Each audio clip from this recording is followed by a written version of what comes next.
నమస్తే. Shaft media acting course నటశిక్షణ కార్యక్రమానికి స్వాగతం. ఈరోజు ఈ మాడ్యూల్లో మనం 3 B's ఆఫ్ యాక్టింగ్ అంటే యాక్టింగ్లో ఉండే ఒక 3 మేజర్ ఎలిమెంట్స్ వాటి గురించి మనం డిస్కస్ చేసుకుంటాం. First B, acting is believing. Acting అంటే నమ్మకం. అంటే దేన్ని నమ్మాలి? ఒక నటుడుగా నేను చేసేటప్పుడు ఒక 4 విషయాల్ని మనం నమ్మాలి. ఫస్ట్ది క్యారెక్టర్. ఆ పాత్ర యొక్క లక్షణాలు ఏంటి, ఆ పాత్ర ఏం చేయాలి, ఎందుకు చేయాలి, వీటన్నిటిని నేను నమ్మాలి. నేను నమ్మితే ప్రేక్షకుడు నమ్ముతాడు, నేను నమ్మకపోతే ప్రేక్షకుడు నమ్మడు. ఒక సావిత్రి గారు, ఒక జమున గారు వాళ్ళు చేస్తూ ఉంటే మనం ఎమోట్ అయ్యేవాళ్ళం, మనం బాధపడేవాళ్ళం. వాళ్ళు ఏడుస్తుంటే మనం ఏడ్చేవాళ్ళం. మనం ఎందుకు ఏడుస్తున్నాం, మనకేంటి సంబంధం అసలు? యాక్చువల్గా ఆ పాత్ర తాలూకు భావోద్వేగాలతో ఒక ప్రేక్షకుడిగా నాకేంటి సంబంధం? ఇది ఒక ట్రాన్స్ఫార్మర్ వర్క్ చేసినట్టు చేస్తుంది. ఒక నటుడు తాను నమ్మితే ఎలక్ట్రోమాగ్నెటిక్ వేవ్స్, మనకి ట్రాన్స్ఫార్మర్ ఎలా పనిచేస్తుందంటే 2 డిఫరెంట్ ఇవి ఉంటాయి. వాటి రెండి మధ్యలో అసలు కనెక్షన్ ఏమి ఉండదు. కానీ ఇక్కడ ఉండే తీగలలో ఉండే ఆసిలేషన్లో మనం పవర్ని జనరేట్ చేసినప్పుడు అక్కడ ఎలక్ట్రోమాగ్నెటిక్ వేవ్స్ జనరేట్ అయ్యి అవి గాల్లో ట్రావెల్ చేసి నెక్స్ట్ ఆసిలేషన్ దగ్గర టచ్ అవుతాయి. టచ్ అయినప్పుడు అక్కడ పవర్ జనరేట్ అవుతుంది. అట్లాగే ఒక యాక్టర్ పర్ఫార్మెన్స్ చేస్తున్నప్పుడు తను నిజంగా సీరియస్గా నమ్మితే ప్రేక్షకుడు నమ్ముతాడు. ఆ పాత్ర తాలూకు భావోద్వేగాల్ని ప్రేక్షకుడు అనుభవిస్తాడు. అందుకే యాక్టింగ్ ఈజ్ బిలీవింగ్ అంటాం. అంటే పాత్ర చేస్తున్న నటుడు నమ్మితే పాత్రను చూస్తున్న ప్రేక్షకుడు దాన్ని నమ్ముతాడు, ఆ సిచ్యుయేషన్ని నమ్ముతాడు, క్యారెక్టర్ని నమ్ముతాడు, ఆ ఎమోషన్ని నమ్ముతాడు, ఆ రిలేషన్ని నమ్ముతాడు. ఈ 4టిని మనం నమ్మాలి. Character, situation, emotion, relation. ఈ 4టిని పాత్రను నమ్మితే, అంటే పాత్రను చేస్తున్న నటుడు నమ్మితే చూస్తున్న ప్రేక్షకుడు కూడా నమ్ముతాడు. అందుకని యాక్టింగ్ ఈజ్ బిలీవింగ్ అంటాము. Secondly, acting is behaving. ప్రవర్తన అంటే మన నిజ జీవితంలో ఎలా ప్రవర్తిస్తామో నటించేటప్పుడు కూడా అలా ప్రవర్తించాలి. చాలా మంది తెలియకుండా యాక్టింగ్ అనగానే బిగుసుకుపోయి అని ఒక స్టైల్, ఒక ఆర్టిఫిషియల్ దాంట్లోకి వెళ్ళి యాక్ట్ చేయడానికి ట్రై చేస్తారు. చెయ్యకూడదు. మన నిజ జీవితంలో మనం ఎలాగైతే బిహేవ్ చేస్తున్నామో ఆ పాత్ర కూడా అలాగే బిహేవ్ చేయాలి. మరి ఎలా బిహేవ్ చేయాలి అంటే పాత్రకు రచయిత, దర్శకుడు కొన్ని లక్షణాలు ఇస్తాడు. ఫిజికల్, సోషల్, సైకలాజికల్ డైమెన్షన్స్ ఇస్తాడు. ఆ డైమెన్షన్స్ ప్రకారం ఆ పాత్ర ఎలా ప్రవర్తిస్తుందో నటుడుగా ఆ పాత్రలోకి వెళ్ళిన నేను అలా ప్రవర్తించాలి. ఆ పాత్ర తాలూకు లక్షణాలు ఉంటాయి. ఇప్పుడు ఉదాహరణకి ఆ పాత్ర ఒక ఇన్స్పెక్టర్ అనుకోండి. ఆ ఇన్స్పెక్టర్ డైలీ లైఫ్లో ఎలా ఉంటాడు? పోలీస్ స్టేషన్కి వెళ్ళినప్పుడు ఇన్స్పెక్టర్ తన సుపీరియర్తో ఎలా ఉంటాడు, సబార్డినేట్స్తో ఎలా ఉంటాడు, బయటకు వచ్చినప్పుడు పబ్లిక్లో ఉన్నప్పుడు ఎలా ఉంటాడు, ఇంటికి వచ్చినప్పుడు తన భార్య పిల్లలతో ఎలా ఉంటాడు, ఇవన్నిటిని మనము ఆ క్యారెక్టరైజేషన్ అర్థం చేసుకొని ఆ పాత్ర ఒక డైలీ లైఫ్లో ఎలా బిహేవ్ చేస్తుందో అది నేను బిహేవ్ చేయడానికి ప్రయత్నం చేయాలి. నేను అందుకే యాక్టింగ్ ఈజ్ బిహేవింగ్ అంట. మూడవది, యాక్టింగ్ ఈజ్ బికమింగ్. అంటే పాత్రలో పరకాయ ప్రవేశం చేయాలి అంట. సాధారణంగా చాలా మంది ఎంత పర్సెంట్ ఇన్వాల్వ్ కావాలి అనే దాని మీద చాలా కన్ఫ్యూజన్స్ ఉంటాయి. ఒక నటుడుగా మీరైతే ఎంత పర్సెంట్ ఇన్వాల్వ్ అవుతారు? జనరల్గా ప్రతి వాళ్ళు 100% అనేస్తారు. కానీ యాక్చువల్గా 100% ఇన్వాల్వ్ కాకూడదు. కేవలం 99% ఇన్వాల్వ్ అయ్యి 1% మనం వీ షుడ్ బి కాన్షియస్. అంటే నేను ఈ ఫలానా వాడిని ఈ పాత్ర చేస్తున్నాను అని ఒక కాన్షియస్ లేకపోతే ఏమవుతుంది? 100% పాత్రగా ఇన్వాల్వ్ అయితే, ఒకవేళ ఉదాహరణకి నేను ఒక కత్తితో పొడిచే సీన్ ఉందనుకోండి, ఏం చేస్తాను? నిజంగా కత్తితో పొడి చేస్తాను 100% ఇన్వాల్వ్ అయితే. 99% ఇన్వాల్వ్ అయితే ప్రేక్షకుడికి 100% ఇన్వాల్వ్ అయినట్టు కనపడుతుంది. ఆ 1%లో పెద్ద తేడా ఏం కనపడదు. కానీ మనకు కాన్షియస్ గా ఉండడం ద్వారా ఒక నటుడిగా నేను ఏ పరిధి దాటొచ్చు, ఏ పరిధి దాటకూడదో తెలుసుకోవడం వల్ల అక్కడ ఆగిపోతాను. ఇప్పటికీ మనకి మేలట్టూర్ అని తంజావూరు దగ్గర ఒక చిన్న విలేజ్ ఉంది. కూచిపూడి నుంచి కొంతమంది డాన్సర్స్ వెళ్ళి అక్కడ తంజావూరు రాజుగారిని మెప్పించి ఒక అగ్రహారాన్ని పొందారు. అచ్యుతాపురం అనే అగ్రహారం, దాన్నే మేలట్టూర్ అంటారు. తంజావూరు నుంచి నాకు తెలిసి 40 కిలోమీటర్స్ దూరంలో ఉంటుంది. ఇప్పటికీ వాళ్ళు నాటకాలు తెలుగులోనే వేస్తారు. వాళ్ళు రెగ్యులర్ లైఫ్లో మాట్లాడేది తమిళ అయినా కానీ చేసే నాటకాలు మాత్రం తెలుగులోనే చేస్తారు. వాళ్ళందరూ నరసింహస్వామి ఉపాసకులు. వాళ్ళది ఫేమస్ ప్లే ప్రహ్లాద పట్టాభిషేకం. ఈ ప్రహ్లాద పట్టాభిషేకం చేసే టైంలో నరసింహస్వామి క్యారెక్టర్ చేస్తున్న నటుడు ఆ స్తంభంలో నుంచి బయటకు వచ్చే సీన్ చేసే టైంకి అతనికి తాళ్ళు కట్టి వెనక్కి లాగి పట్టుకొని ఉంటాడు. ఈవెన్ టుడే ఇప్పటికి కూడా ఆ ట్రెడిషన్ కొనసాగుతుంది. ఎందుకు అంటే కొంతమంది నరసింహస్వాములు, కొంతమంది హిరణ్యకశిపులని చీల్చి చంపేశారు. వాళ్ళు నరసింహస్వామి ఉపాసకులు కాబట్టి ఆ పాత్రలోకి ఎంటర్ అయ్యే టైంకి వాళ్ళు 100% ఇన్వాల్వ్ అయ్యి ఉండిపోయి, నేను నరసింహస్వామిని, వీడు హిరణ్యకశపుడు ప్రహ్లాదుని బాధ పెడుతున్నాడని ఆ కోపం తోటి చీల్చి చంపేశారు. అయితే వాళ్ళు అన్కాన్షియస్ లో ఉంటారు. ఆ కాన్షియస్ తెలియట్లేదు కాబట్టి వాళ్ళ మీద కేసు పెట్టినా కానీ కేసులు నిలబడాల. ఎందుకంటే వాళ్ళు ఏం చేస్తున్నారు, వాళ్ళకి తెలియని పరిస్థితుల్లో 100% ఇన్వాల్వ్ అయిపోవడం వల్ల వచ్చిన ప్రమాదం. ఇప్పటికీ మీరు మేలట్టూరు యక్షగానాలను కొట్టండి, దాంట్లో మీకు ఆ నరసింహస్వామి క్యారెక్టర్ చేసేటప్పుడు తాళ్ళు కట్టి ఉంటాయి. హిరణ్యకశిపుడు కూడా స్టేజ్ మీద ఉండడు, ఎడ్జ్ లో ఉంటాడు, చివరిలో ఇలా ఉండి దూకి పారిపోవడానికి రెడీగా ఉంటాడు. కొన్నిసార్లు స్టేజ్ కింద ఉంటాడు, కింద ఉండి స్టేజ్ దగ్గరికి వచ్చి ఇలా కొట్టి పద్యం చదువుతూ మళ్ళీ వెళ్ళిపోతూ ఉంటాడు. ఎందుకని అంటే ఆ నరసింహస్వామి ఎలా ఉన్నాడో తెలియదు. కొంచెం సేపు అయిపోయిన తర్వాత తను పద్యాలు పాడుతుంటాడు, డైలాగులు చెప్తుంటాడు. ఒకసారి మాస్క్ ఇలా పెట్టుకొని మాట్లాడుతూ ఉంటాడు, మాస్క్ పెట్టుకొని నేను నరసింహస్వామిని అని డైలాగ్ చెప్తుంటాడు. అరే నేను చీల్ చేస్తాను అని డైలాగ్ కూడా చెప్తుంటాడు. అయినా సరే ఈ హిరణ్యకశిపుడు పాత్ర చేసేవాడు ముందుకు వచ్చేసి ఆవేశపడి దగ్గరికి రాడు. ఎందుకు రాడంటే ఏమో, ఎప్పుడు 100% ఇన్వాల్వ్ అవుతాడో తెలియదు. అందుకని ఆ ఎడ్జ్ చివరిలో వచ్చి ఒకసారి స్టేజ్ మీదకి ఇలా వచ్చి ఇలా పరిగెడుతూ ఉంటాడు. ఒక పర్టికులర్ స్టేజ్ లో యాక్టింగ్ చేసే ప్రాసెస్ లో వాళ్ళని చీల్ చేసే సీన్ కు మాత్రం అప్పటికి తాళ్ళు పట్టుకొని లాక్కొని రెడీగా ఉంటారు చుట్టూన్న వాళ్ళందరూ. ఎందుకంటే చీల్చే టైంకి పొరపాటున 100%కి వెళ్ళిపోతే ఏం చేయాలి అనే ఒక కాన్షియస్ తో మిగతా వాళ్ళందరూ, చుట్టుపక్కల ఉన్న వాళ్ళందరూ కొంతమంది విసనకరలతో విసురుతూ ఉంటారు నరసింహస్వామికి. ఎందుకంటే పొరపాటున ఆవేశంలో 100% ఇన్వాల్వ్ అయిపోతాడేమో. కాబట్టి మనం 100% ఇన్వాల్వ్ కాకూడదు. So acting is believing. మనం నమ్మాలి, ఎదుటి వాళ్ళని నమ్మించాలి. నేను నమ్మితేనే ఎదుటివాడు నమ్ముతాడు. ఇక్కడ మనకి జనరల్ గా 2 రకాల పదాలు వాడుతుంటాం, ఎంపతి, సింపతి అని. ఎంపతి అంటే జనరల్ గా సింపతి అనే పదం ఎక్కువ వాడతాం. సింపతి అనే పదం చాలా మందికి తెలిసిన పదం, ఎంపతి కొంచెం తక్కువ మందికి తెలిసిన పదం. సింపతి అంటే జాలి, కరుణ. ఎంపతి అంటే సహ అనుభూతి, సానుభూతి కాదు, సహ అనుభూతి. సానుభూతికి సహానుభూతికి చిన్న తేడా ఉంది. ఒక సర్కిల్ గీసి దాని లోపల ఉండే వాళ్ళని చూసి బయట ఉన్నవాడు జాలి పడితే దాన్ని సింపతి అంటాం. నేను కూడా ఆ సర్కిల్లోకి ఎంటర్ అయిపోయి వాడితో పాటు సేమ్ ఫీలింగ్ ని నేను పొందితే దాన్ని ఎంపతి అంటాము. ఒక నటుడు చేసేటప్పుడు ప్రేక్షకుడికి ఆ ఎంపథెటిక్ వైబ్రేషన్స్ అంటాము. దాని ద్వారా ఆ ప్రేక్షకుడు కూడా సేమ్ ఫీలింగ్ ని పొందుతుంటాడు. దాన్ని రసానుభూతి అంటాం. సో మనకి యాక్టింగ్ చేసేటప్పుడు ఈ పాత్రధారి ఏదైతే చేస్తున్నాడో దాని తాలూకు ఎమోషన్స్, ఆ భావోద్వేగాలు మనం ఇంతకుముందు మాట్లాడుకున్నట్టు ఎలక్ట్రోమాగ్నెటిక్ వేవ్స్ లాగా జర్నీ చేసి ప్రేక్షకుడిని టచ్ చేస్తాయి. ఇక్కడ ప్రేక్షకుడు ఏదైతే పాత్ర తాలూకు అనుభూతుల్ని ఆ నటుడు పొందుతున్నాడో వాటన్నిటిని ప్రేక్షకుడు కూడా పొందుతాడు. దాన్ని మనం ఎంపతి అంటాం. ఉదాహరణకు ఒక యాక్సిడెంట్ జరిగింది అనుకుందాం. మనకు తెలియని వాళ్ళకి యాక్సిడెంట్ జరిగితే మనం ఏం చేస్తాం? పోలీసులకు ఫోన్ చేస్తాము, అంబులెన్స్ ఫోన్ చేస్తాము, అంబులెన్స్ రాగానే దాన్ని ఎక్కించి పంపించేస్తాం. దీన్ని సింపతి అంటాం. జనరల్ గా ఒక సామాన్య పౌరుడు ఎవరైనా సరే, బాధ్యత గల పౌరుడు ఎవరైనా సరే ప్రవర్తించే ప్రాసెస్ ఇది. అదే యాక్సిడెంట్ జరిగిన ప్లేస్ లో మన తమ్ముడో ఫ్రెండో ఉన్నాడు అనుకోండి, ఏం చేస్తాం? అంబులెన్స్ పిలిచి పంపించేయం. వాడితో పాటు మనం హాస్పిటల్కి వెళ్తాము. హాస్పిటల్ అవసరమైతే బ్లడ్, మన బ్లడ్ వాడి బ్లడ్ ఒకటైతే బ్లడ్ ఇవ్వడానికి ట్రై చేస్తాం. వాడితో పాటు మనం బాధపడతాము. దీన్ని ఎంపతి అంటాం.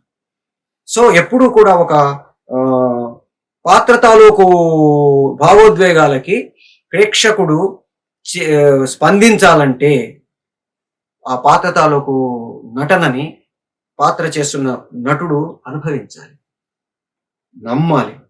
తను నమ్మితే ప్రేక్షకుడు నమ్ముతాడు. తను నమ్మకుండా ప్రేక్షకుడిని నమ్మమంటే ప్రేక్షకుడు నమ్మడు. ఉదాహరణకి మనం చాలా సినిమాలలో మనం ఏడ్చేస్తాం. అక్కడ పాత్ర తాలూకు భావోద్వేగాల్ని మనం చూసి మనం ఏడుస్తాం. ఎందుకు ఏడుస్తున్నాం? మనకేం సంబంధం ఆ పాత్రతో కానీ, ఆ పాత్ర తాలూకు భావోద్వేగాలతో కానీ, ఆ పాత్ర తాలూకు పరిస్థితులతో కానీ ఒక మామూలు ప్రేక్షకుడికి ఏంటి సంబంధం? అయినా సరే మనం ఎందుకు ఏడుస్తున్నాము అంటే ఆ పాత్ర తాలూకు భావోద్వేగాలతోటి మనము ప్రతిస్పందించే ప్రాసెస్ లో ఎంపథెటిక్ వైబ్రేషన్స్ తో మనం ఫీల్ అవుతున్నాం. సో ఆటోమేటిక్ గా మనకు తెలియకుండా మనం ఆ పాత్రలోకి మనం కూడా ఆ సిచ్యుయేషన్ లోకి వెళ్ళిపోయి మన కళ్ళ ముందే ఆ సిచ్యుయేషన్ జరుగుతుంది, మనకు తెలిసిన వాళ్ళకే జరుగుతుందని ఒక చిన్న ఎమోషన్ లోకి వెళ్ళిపోయి మనం దాన్ని ఫీల్ అవుతాము. అందుకే నటుడు నమ్మితే ప్రేక్షకుడు నమ్ముతాడు అంటాము. ఒక ప్రేక్షకుడికి భావోద్వేగాలు కలగలేదు అంటే ఆ నటుడు భావోద్వేగాల్ని తను నమ్మలేదు అని అర్థం. ప్రేక్షకుడికి భావోద్వేగాలు కలిగాయంటే ఆ పాత్ర చేస్తున్న నటుడు ఆ భావోద్వేగాల్ని తను నమ్మి ప్రేక్షకుల్ని నమ్మించడానికి ప్రయత్నం చేశాడని అర్థం. మనం ఇంతకుముందు ఒక మాడ్యూల్‌లో మనం మాట్లాడుకున్నాం. నటన అంటే ఏంటి అనే ప్రాసెస్‌లో మనది కాని దాన్ని మన మీద ఆరోపించుకొని మనం నమ్మి ఎదుటివాడిని నమ్మించడము అని. సో, మనం నమ్మలేదనుకోండి ప్రేక్షకుడు నమ్మడు. అందుకే యాక్టింగ్ ఈజ్ బిలీవింగ్ అంటాడు. యాక్టింగ్ అనేది నమ్మకం, నమ్మకం, నమ్మకం. మనం ఇంతకుముందు మాట్లాడుకున్నట్టు 4 నమ్మాలి. మన పాత్రని నమ్మాలి. మన పాత్ర తాలూకు లక్షణాల్ని నమ్మాలి. ఆ పాత్ర తాలూకు భావోద్వేగాల్ని నమ్మాలి. ఆ పాత్ర తాలూకు సర్కమ్‌స్టాన్సెస్‌ని నమ్మాలి. ఆ పాత్ర తాలూకు సిట్యుయేషన్స్‌ని నమ్మాలి. సెకండ్‌ది పాత్ర తర్వాత సెకండ్ సిట్యుయేషన్. అంటే ఆ వాతావరణం, పరిస్థితులు ఏం జరుగుతున్నాయి? ఆ జరిగే సంఘటన ఏంటి? ఆ సంఘటనని మనం నమ్మాలి. ఆ సంఘటనని మనం అర్థం చేసుకోవాలి. ఆ సంఘటనలోకి మనం వెళ్ళాలి. ఇంతకుముందు మాట్లాడుకున్నట్టు 99% ఇన్వాల్వ్ అవుతాం. 100% ఇన్వాల్వ్ కాకుండా 99%. అంటే ఆ పాత్ర తాలూకు ఆ భావోద్వేగాల్లోకి మనం ఎంటర్ అయిపోతాము. ఎంటర్ అయిపోయి ఆ భావోద్వేగాల్ని మనం నమ్మి ప్రేక్షకుల్ని నమ్మించడానికి ప్రయత్నం చేస్తాం. Character, situation. తర్వాత మూడోది ఎమోషన్. ఏ భావం? కోపమా, ఆనందమా, దుఃఖమా, సంతోషమా, ఏంటి మనం ఏ భావోద్వేగాల్ని మనం ప్రదర్శించాలనుకుంటున్నామో ఆ భావోద్వేగాల్ని కూడా మనం నమ్మాలి. Last but not the least, emotion, relation. మనకు అవతలి పాత్రకు ఉండే రిలేషన్షిప్ ఏంటి? దాన్ని నమ్మలేదనుకోండి నిజాయితీగా ఉండదు. ఉదాహరణకి నాతో పాటు చేస్తున్న క్యారెక్టర్ నా తమ్ముడు అనుకోండి. ఆ తమ్ముడు ఇతడు నా తమ్ముడు అని నేను నమ్మకపోతే, తోటి నటుడే అని నేను నమ్మితే ఆ భావోద్వేగాల్లో ఆ ఎమోషనల్ బాండ్ ఉండదు. నా ఫ్రెండా, తమ్ముడా, శత్రువా, మిత్రుడా, స్ట్రేంజరా, ఆ రిలేషన్షిప్ ఏంటి? ఆ రిలేషన్షిప్ నేను ఎంతవరకు నమ్మితే ప్రేక్షకుడు అంత నమ్ముతాడు. తను కూడా మనతో పాటు జర్నీ చేసి తను కూడా ఆ వ్యక్తితో తమ్ముడో, అన్ననో, బావో ఏదైతే రిలేషన్షిప్ ఉందో దాన్ని ప్రేక్షకుడు కూడా ఫీల్ అవుతాడు. మనం కొన్ని సినిమాలలో చూస్తుంటే పర్టికులర్గా ఆపోజిట్ జెండర్ ఒక సిస్టర్ క్యారెక్టర్ చేస్తుంది అనుకోండి, వాళ్ళని టచ్ చేసే ప్రాసెస్ చూడగానే ఏంటి ఇట్లా టచ్ చేశాడు అని మనం అనుకుంటున్నాం. ఎందుకు అనుకుంటున్నాం అంటే వాళ్ళిద్దరి మధ్యలో ఉండే ఆ రిలేషన్షిప్ని, అన్నా చెల్లెలు అనే రిలేషన్షిప్ని చేస్తున్న నటుడు కానీ నటి కానీ నమ్మలేదని అర్థం. నమ్మకపోతే ఆర్టిఫిషియల్గా ఉంటుంది బిహేవియర్. ఎప్పుడైతే బిహేవియర్ ఆర్టిఫిషియల్గా ఉందో ప్రేక్షకుడు ఆ పాత్రల తాలూకు ఎమోషన్స్ తోటి కనెక్ట్ కాడు. అందుకని మనం ఆ పాత్ర తాలూకు రిలేషన్షిప్స్ని కూడా నమ్మడానికి ట్రై చేస్తాము. అట్లాగే బిహేవియర్ ఏదైతే ఇప్పుడు మనం 4 మాట్లాడుకున్నామో, క్యారెక్టర్, సిచ్యుయేషన్, ఎమోషన్, రిలేషన్, వాటిలో ఎట్లా బిహేవ్ చేస్తారు ఒక పాత్ర తాలూకు డైమెన్షన్స్ని బట్టి ఆ పాత్ర ఆ పర్టికులర్ సిచ్యుయేషన్లో ఎలా బిహేవ్ చేస్తుంది, ఆ పర్టికులర్ ఎమోషన్ ఉన్నప్పుడు ఎట్లా బిహేవ్ చేస్తుంది, ఆ పర్టికులర్ రిలేషన్షిప్ ఉన్న వ్యక్తితో ఎలా బిహేవ్ చేస్తుంది. ఉదాహరణకి ఒక స్టూడెంట్ ఉన్నాడు అనుకోండి, కాలేజీలో ఉన్నాడు. కాలేజీలో తన తోటి స్టూడెంట్తో ఏ రకంగా ఉంటాడు, క్యాంటీన్లో ఏ రకంగా ఉంటాడు, ఒక ప్రిన్సిపల్ లేదా ఒక టీచర్తో ఎలా ఉంటాడు, ఒక ఫ్రెండ్తో ఎలా ఉంటాడు, తను ప్రేమిస్తున్న అమ్మాయితో ఎలా ఉంటాడు, తను ద్వేషిస్తున్న వాళ్ళతో ఎలా ఉంటాడు, ఇవన్నీ మారిపోతాయి. బిహేవియర్ ప్యాటర్న్సే మారిపోతాయి. అందుకని మనము ఆ ప్రవర్తనని మనము పర్ఫెక్ట్గా ప్లాన్ చేసుకుంటే ఎక్కడ ఎలా ప్రవర్తించాలి, మన నిజ జీవితంలో ఎలా ప్రవర్తిస్తున్నామో ఆ పాత్ర చేసే ప్రాసెస్లో కూడా క్యారెక్టర్ను బట్టి, సిచ్యువేషన్ బట్టి, ఎమోషన్, రిలేషన్ను బట్టి మనం ఎట్లా ప్రవర్తించాలో మనం డిసైడ్ చేసుకోవడానికి ట్రై చేస్తాము. అప్పుడు ప్రేక్షకుడు కూడా మనతో పాటు ఆ ప్రవర్తనని నమ్మి తను కూడా ఫాలో అవుతాడు. లేకపోతే ఏమవుతుంది, ఒక ఇన్స్పెక్టర్ ఉన్నాడు, ఇన్స్పెక్టర్ ఎట్లా నడవాలి, ఎట్లా కూర్చోవాలి, ఎట్లా మాట్లాడాలి మనం అబ్జర్వ్ చేస్తే మనం మనకంటే ముందు చేసిన నటులు చేసే అభినయాన్ని బట్టి మనం వాళ్ళని బేరీజ్ వేసుకుంటాం. ఉదాహరణకి ఊరికి ఇచ్చిన మాట అని ఒక సినిమా ఉంటుంది. ఆ సినిమాలో చిరంజీవి గారు రిక్షా తొక్కారు. కాళ్ళకి చెప్పులు కూడా లేకుండా ఆయన రిక్షా తొక్కారు. ఇదే చిరంజీవి గారు రిక్షా ఓడి సినిమాలో రిక్షా తొక్కారు. రెబక్ షూ వేసుకొని, డెనిమ్ జీన్స్ వేసుకొని రిక్షా తొక్కారు. మనం నమ్మల పాత్రని. రిక్షా ఓడు పాయింట్ బాగుంటుంది కానీ సినిమా ఎందుకు ఆడలా అంటే ప్రేక్షకుడు రిక్షా ఓడితో కనెక్ట్ కాలా. ఒక రిక్షా ఓడు మన నిజ జీవితంలో మనం చూసే ఒక రిక్షా తొక్కే ఒక వ్యక్తి ఎలా ఉంటాడు, అతనికి రోజు మొత్తం పొద్దుటి నుంచి రాత్రి దాకా రిక్షా తొక్కితే వచ్చే డబ్బులు ఎన్ని, దాంట్లో తన కుటుంబాన్ని పోషించుకోవడానికి వీటికి పోగా అతని దగ్గర మిగిలేవెన్ని, వాటితో తను అంత ఖరీదైన షూస్ కానీ అంత ఖరీదైన ప్యాంట్ షర్ట్లు కానీ కొనుక్కోగలడా. సో ఆటోమేటిక్గా ప్రేక్షకుడు మన నిజ జీవితంలో చూసే పాత్ర ఒక రిక్షా తొక్కే వ్యక్తిని చూసినట్టుగా చిరంజీవి గారిని చూడలేదు. అది కథ రాసిన వాళ్ళ తప్ప, నటుడి తప్ప, రచయిత తప్ప, దర్శకుడు తప్ప అని మనం డిసైడ్ చేయలేము. ఆ పాత్రని ప్రేక్షకుడు యాక్సెప్ట్ చేయలేదు. That's it. ఎందుకు నమ్మలేదు అంటే ప్రవర్తన ఒక రిక్షావాడి ప్రవర్తన ఎలా ఉంటుందో అలా లేదు. అంటే రిక్షా తొక్కే వాళ్ళందరూ అలాగే ఉండాలా, చదువు రాని వాళ్ళు అలాగే ఉండాలని? చదువుకొని రిక్షా తొక్కే వాళ్ళు కూడా ఉండొచ్చు. కానీ చదువుకొని రిక్షా తొక్కేవాడు ఎలా మాట్లాడు? రిక్షా ఎందుకు తొక్కాలి? అన్ని అంత ఖరీదైన బట్టలు కానీ, అంత ఖరీదైన షూస్ కానీ ఉన్న వ్యక్తి రిక్షా ఎందుకు తొక్కుతాడు? ఏదో ఒకటి చేయడానికి కోసం కాదు కదా. ఏదో ఒకటి చేయగలిగితే ఇంకేదన్నా చేయొచ్చు. రిక్షా తొక్కాడంటే ఇంకా వేరే పనులు ఏవి దొరకట్లేదు, తను చేసుకోవడానికి వేరే పనులు లేవు కాబట్టి ఆఖరి మార్గంగా రిక్షా తొక్కుతున్నాడు అనేది మనం ఆ పాత్రని క్రియేట్ చేస్తున్నాం. సో అది నేను నమ్మట్లేదంటే కారణం ఏంటి?